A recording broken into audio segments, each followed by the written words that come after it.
Hi YouTube, how are we? I hope you're having a wonderful week so far. It is hot in London, really hot. We're having some kind of insane heat wave and I am absolutely here for it. Although I'm not going to lie, desk work in the heat is proving a struggle. And I've had to close the window so that you don't get all the background outside noise. And honestly, I'm going to try and make this quick so that I can give myself some relief. But today I wanted to talk to you about food rules, specifically food rules that you really don't need to be paying any attention to and that seem to have had some sort of rise on social media over the last few years. So we're going to be covering things like carbs making you gain weight, having to eat a certain number of meals a day, ultra processed foods, and your body's glucose response and whether that's something you need to be worried about or not. We're going to kick things off with my favorite, carbs. Carbs have long been the villain of the nutritional world. I feel like it was fats back in the 80s, 90s. And then since then, really, there's been a huge rise in the demonization of carbs and how that can negatively impact your physique, your fat loss goal. I feel pretty sorry for carbs. I feel like they're majorly misunderstood. They are actually your body's preferred source of fuel. Your brain runs almost entirely on glucose. And your muscles love carbs, especially if you're someone who regularly resistance trains. So now I'm done gushing about carbs. Let's talk about where that fear comes from and whether there's any merit behind it. So I think it's two places really. Firstly, good old diet culture. There have definitely been a lot of low carb trends. Think like Atkins or keto, that are essentially diets that have a very low carbohydrate intake, focusing more on things like fats and proteins as a method of weight loss. So, a couple of things on these types of diets specifically. Number one, the only reason why anybody loses weight on something like Atkins or keto is because a calorie deficit has been created. When you take in less carbs, you tend to eat fewer calories. You're cutting out an entire macronutrient after all. Now, when you see those kind of results, it's really easy for you to go, carbs were the problem.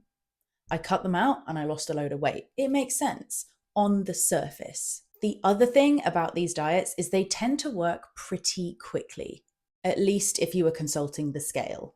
But here's the thing, every gram of carbohydrate stored in your body holds on to around 3 grams of water. So when you cut carbs, you drop weight. But a lot of the time, this is water, not fat, at least in the short term. So let's say you follow an Atkins diet for 6 weeks, you lose 4 kilos. You might think, amazing. But then what happens? You cannot avoid carbs forever. So naturally, you reintroduce them into your diet and the scale tells you you're going backwards. The scale weight goes up. Again, this is mostly water, not fat gain. It's literally just your body rehydrating and replenishing its glycogen stores. And unfortunately, that feeds into the narrative of carbs making you fat, because that scale will often go up when you reintroduce them to your diet. But this is a perfectly natural response. And again, unless you're eating in a sustained calorie surplus, you are not gaining body fat. Here is a perfect example of how confused our beliefs are around the concept of good or bad carbs. A medium-sized banana has around 27 grams of carbohydrates. A slice of white bread, on the other hand, only 15. So that clean, organic, natural banana has almost double the level of carbohydrates compared to a slice of white bread. But last I checked, no one's demonizing bananas. So I guess what I'm saying is carbs are carbs. It's diet culture's perception of certain foods that are predominantly carbohydrate based that causes the problem. Cutting carbs will not make you leaner. You may see a temporary reduction in the water your body is holding on to, but it's not meaningfully impacting your body composition unless you're in a calorie deficit. And let's not forget, coming back to the initial point, carbs are our preferred source of energy. So cutting them out entirely is objectively a bad idea. You will likely notice poor energy levels, poor recovery, a dip in your training performance, and frankly, a distinct lack of joy. The second food rule is something I feel pretty passionately about, and it's the idea of 3 meals per day: breakfast, lunch, and dinner. Now, if this works for you, absolutely fine. But I think it's important to remember we have created these constructs of when we should eat and what kinds of foods we should eat around these windows. And a lot of the time, it makes sense in our daily life to have something in the morning to break the fast that you've had overnight. You usually have a break in the middle of your working day, lunchtime, and then again, the end of your day comes, you're going to need a meal before bed. I'm not saying there's anything wrong with breakfast, lunch, and dinner as a concept, but I would honestly say most people I work with need a little more than that. Let's say you're having your breakfast at 9, your lunch at 12, and your dinner at 7. That gap between lunch and dinner is too long. Who isn't eating for 7 hours straight? Again, this is anecdotal evidence, but most people I come across like to eat every 3 to 4 hours. So I will often recommend having another meal somewhere between lunchtime and dinner time, just to tide you over. This is particularly important if you're someone who feels like they're prone to overeating in the evening. Again, more often than not, if someone comes to me and their onboarding questionnaire says, I cannot stop snacking in the evening after my dinner, the first thing I will look at is how big is that gap between lunch and their evening meal. It's human nature. If you arrive at a mealtime absolutely ravenous, you are so much more likely to eat more than you need, to not be in tune with your hunger or appetite cues, not recognizing fullness as quickly as you would do if you were a little more satisfied. So when it comes to meal timings and spreading out your food throughout the day, I would really consider these things.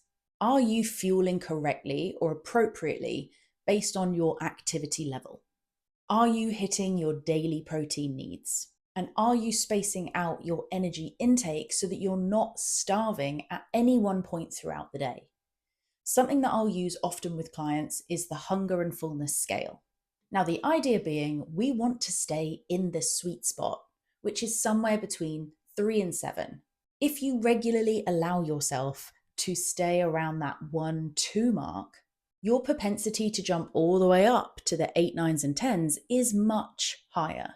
So when we think about the number of meals we're going to need throughout the day, our main focus should be aiming to stay in that sweet spot wherever we are at any given time. Now, if that means 3 meals and a snack, great. If it means 4 smaller meals, also great. If you need a post-workout bagel and another snack at 3, perfect. What we don't want is pushing through extreme hunger because it's not lunchtime yet, or saving all your calories for one massive dinner by underfueling all day. Having a flexible structure is much better than having a rigid rule. And above all, you are allowed to eat when your body asks you for food, period. This one's doing the rounds at the moment, isn't it? Ultra processed foods. Now, I'm not going to sit here and say you're absolutely fine to eat as many ultra processed foods as you like, and it's a really healthy, sustainable way to continue with your nutrition. But the narrative that they are inherently dangerous is so overblown, it's untrue.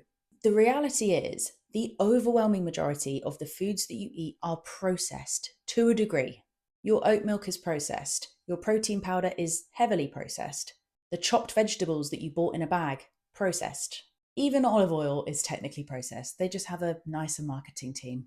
When we think about ultra processed foods, there are some things that we are going to want to bear in mind. Many of them are easier to overeat, lower in fiber, protein, and micronutrients, and less filling. But that alone doesn't make them bad. If you have a goal of fat loss, or frankly any physique goal, you're probably going to want to limit the amount of ultra processed foods in your diet. That's not because it's not possible to have them with a fat loss goal, but they are often hyper palatable. In other words, just completely delicious. And they're really, really easy to eat loads of. That's literally what they are made for. If you think about a bag of Doritos, objectively an elite snack, their main purpose is to get you to want to eat as many of them as possible. And they do that by creating that mouth-watering umami type taste. But you'll notice you could probably eat a family bag and not be full. And therein lies the problem. So it's definitely not about avoiding these foods, but it is about balancing them with more nutritionally dense, more fat loss conducive foods. Again, something I talk to clients a lot about is choose your favorite foods. have them, but what can you add to them to make them a little more satisfying? Rather than thinking about removing them altogether, portion out your Doritos or your favorite cookie, add some protein to it, add some color to it. So it's then part of a meal rather than this forbidden fruit. Because again, human nature, you are going to overeat on that thing if you've told yourself you are not allowed it.